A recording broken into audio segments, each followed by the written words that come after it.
આપણી પાસે કરોડો રૂપિયા હોય પણ કોઈની મદદ કરવામાં જો આપણું મન ન માનતું હોય તો એ પૈસો શું કામનો? આજના વિડીયોમાં આપણે વાત કરીએ ખૂબ જ મોટા શહેરમાં રસ્તા પર એક મોટી હોટલ હતી. બપોરનો સમય, ખૂબ જ ગરમી પડી રહી. 10 વર્ષનું એક બાળક ઉઘાડા પગે એ હોટલના દરવાજે આવીને ઉભો રહે છે. ત્યાં હોટલમાં જમવા બેઠેલા દરેક લોકો બાળકને એકદમ લાચારી વાળી, બાળક ગરીબ છે એ રીતે એની સામે જોવે છે, પણ કોઈ એની મદદ કરવા તૈયાર નથી. એ સમયે એ બાળક રમેશભાઈ નામના વ્યક્તિ જે હોટલના માલિક હોય છે એમની પાસે જાય છે અને પોતાના ખિસ્સામાં રહેલા થોડાક સિક્કાઓ, જેને ગણતરી કરીએ તો 10 રૂપિયા જેટલા છૂટક સિક્કાઓ એની પાસે 10 રૂપિયા પોતાના ખિસ્સામાંથી કાઢે છે અને હોટલના માલિક રમેશભાઈને આપીને કહે છે કે સાહેબ, મારી બેન સવારથી ભૂખી છે, એને કાંઈ ખાધું નથી, થોડુંક જમવાનું મળશે?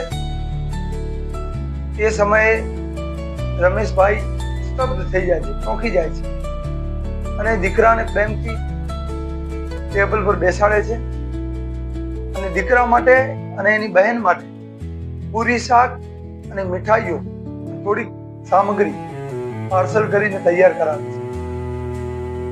એ સમયે આ દીકરો કહે છે, સાહેબ, મારી પાસે આટલા બધા પૈસા નથી. ત્યારે રમેશભાઈ સરસ જવાબ આપે છે કે બેટા, આ ટિફિનના, આ ભોજનના પૈસા તારે નથી ચૂકવવાના. તારી બહેનના ચહેરા પર જે સ્મિત આવશે એનાથી આ પૈસા ચૂકવાઈ ગયા છે. અને દીકરો આ ટિફિન લઈને ચાલ્યો જાય છે અને પોતાની બહેનને જમાડે છે. એ સમયે આ દ્રશ્ય જોઈને હોટલમાં જમવા બેઠેલા દરેક લોકો રમેશભાઈને કહે છે કે રમેશભાઈ, આવી સેવા ન કરો, આવી સેવા કરવાથી ધંધો નહીં ચાલે. એ સમયે રમેશભાઈ સરસ જવાબ આપે છે.